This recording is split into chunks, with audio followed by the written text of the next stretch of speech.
Good to see you. Good to see you. Okay, we're going to continue now on say the voyage into the inner worlds and into our own inner worlds. As sort of an introduction, we spoke last time, and it's that sort of make clear that when we're going into the details now of how the Creator went about to create the world, is according to our understanding. So we're going into details, but at first glance, it doesn't seem as though it has anything to do with how to daven. As sort of interest is as the Rebbe Abel Mashiach explains one of the Maimorim, that when it comes to dealing with grasping, connecting with the Creator, there are two different ways that we can sort of grasp on. One is called knowing Hashem through the gates of your heart. It's such a concept. So what does it mean, knowing Hashem through the gates of your heart? Because we know that understanding is like a gate. Because why is understanding considered a gate? Because it leads to a person's emotions. So there's like a gate. So when a person wants to think about something in terms of the Creator, so he sort of has two different dimensions. Either he can think about something and then understand that he really doesn't understand, and realize that the Creator is greater than his understanding. So that is a kind of a sort of wow person could sort of feel, but it has an advantage and disadvantage. So the wow is great because when a person is drawn towards it. The thing which is missing is he doesn't have anything really to grab onto. So in other words, they say it can come, it can go. Whereas the more that he has more details about how the Creator created the world, and the more that he grasps onto these concepts, so then the kind of love that he has becomes his love for the Creator, but it's based on what he understands. As the Rambam brings in the book of it's called the Mishnah Torah, that the way to love the Creator is by a person thinking into the greatness of what he created right in front of your own eyes, and even what you don't see. But since we have the inner parts of the Torah, the Kabbalah, the Hasidus, that explains to us these concepts, so therefore the love of a person can come to a Creator can be something that not he just believes that above his understanding, but with his understanding, he goes into the concept. So therefore, we're gonna go sometimes into concepts that it don't seem right away connected. What does that have to do with my davening? But these concepts are the concepts that a person can think into and grasp onto them as much as he can grasp them, and therefore through this he can understand and feel the greatness of the Creator. Okay, so let's just it's going back to where we were in the last chapter, that we wanted to understand what the Magid Medrash had said. Says that Moshe Rabbeinu was told to make two trumpets. So in Hebrew, the word trumpets is chatzarot. So they split it into two, split the word into chatzi tzuros, two half and images. So we're now going in to understand what is this combination of what are the two half images. Now to be able to get into this, so we're starting, so to speak, from above. And we spoke that there is such a concept of before the worlds were created, that there was nothing but the infinite light of the Creator. And from this infinite light, it was not possible to make a world, because there's not an infinite, it's not possible finite. It can't go together. It can't be a finite in the place where it's infinite. Okay, so what did the Creator do, as explained in Kabbalah? That is called a tzimtzum. Okay, the tzimtzum, the first tzimtzum is what's called a siluk. We're going to find there's two kinds of tzimtzum. There's a tzimtzum which is called siluk, which means complete removal. And there's a tzimtzum which is like reduction. Okay, and even the tzimtzum reduction, we'll see the different kinds, but generally these are two different kinds. Okay, so be able to be able to make a place for finite light. So there has to be siluk. They're moving back and it's off, so to speak, to the side, even though there's no sides. The infinite light to make a place. Therefore, there's a concept of what's called the halal. There's an empty space, which really there's not anything about the creator, but in terms of proximity, it's as though it's empty. And from that, this is, was a line of light which is brought in. Then it goes, it's brought a line from the infinite light, which is now finite. And it's called a cabaret. And it goes through an area which is called Rishimo. Rishimo is a parish, is an example of the possibility to have finite. In other words, from the retraction of the infinite light was revealed the possibility to be finite. Again, we're not talking in physical, anything physical yet. We're talking in the higher worlds, above even creation. This is where this brought in Kabbalah.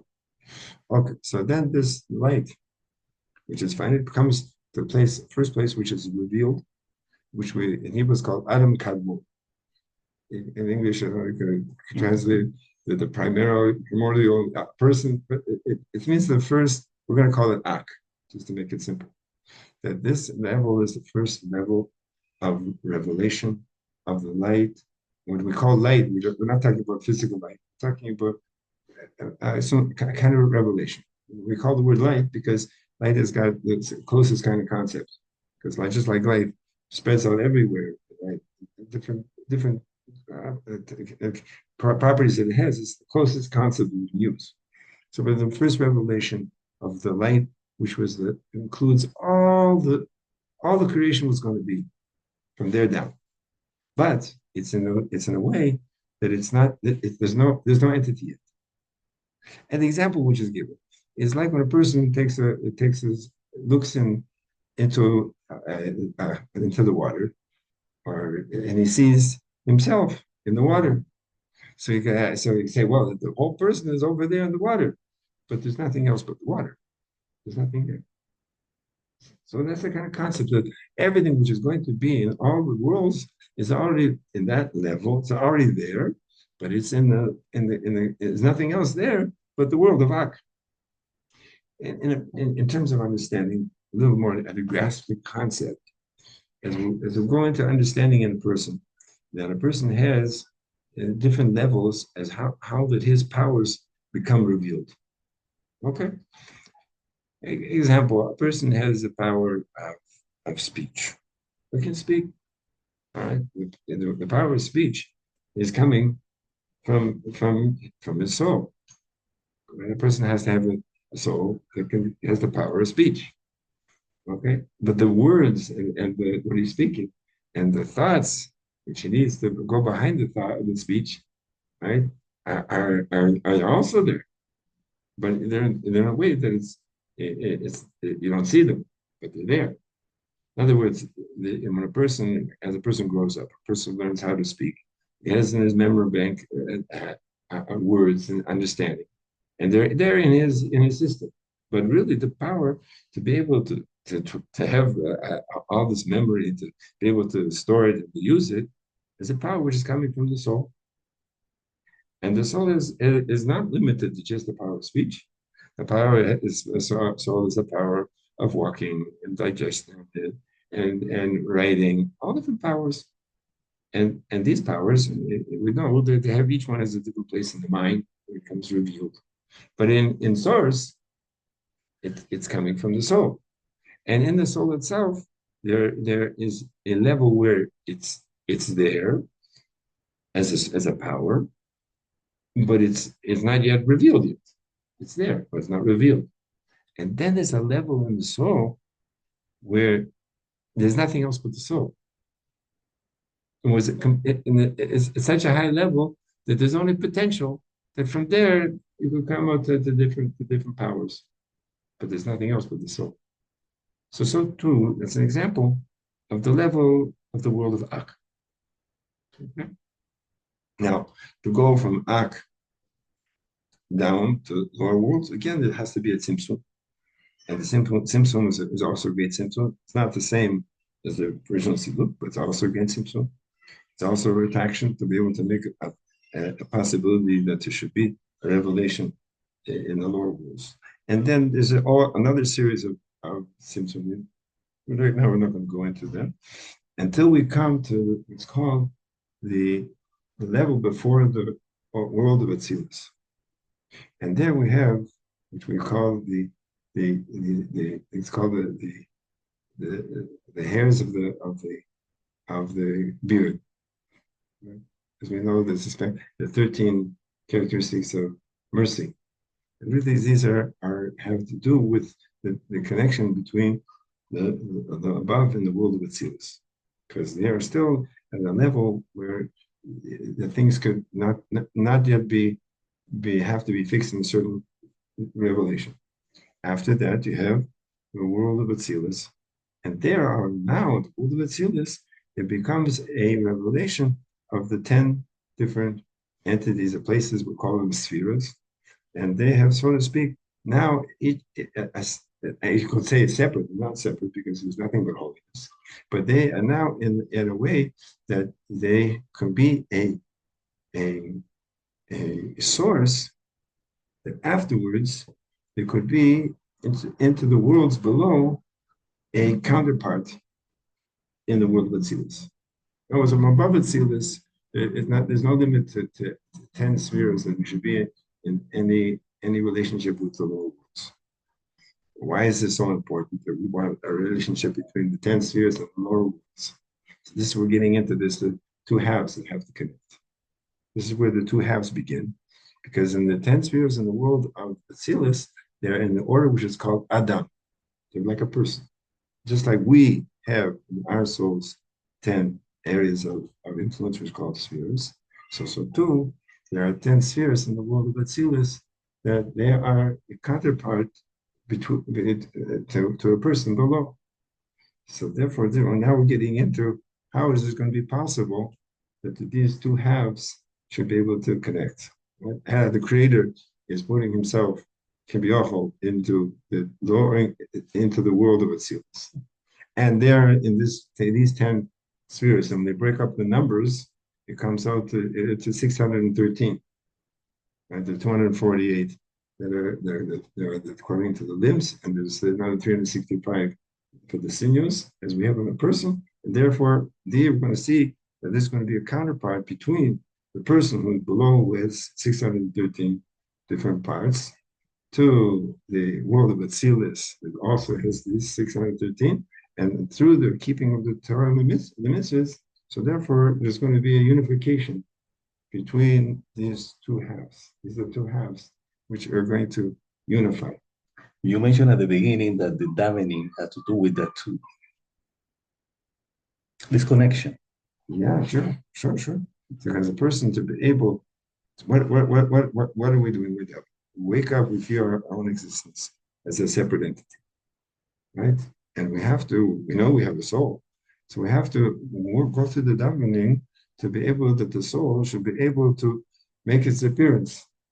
And when it makes its appearance in terms of it has an influence on the animal soul.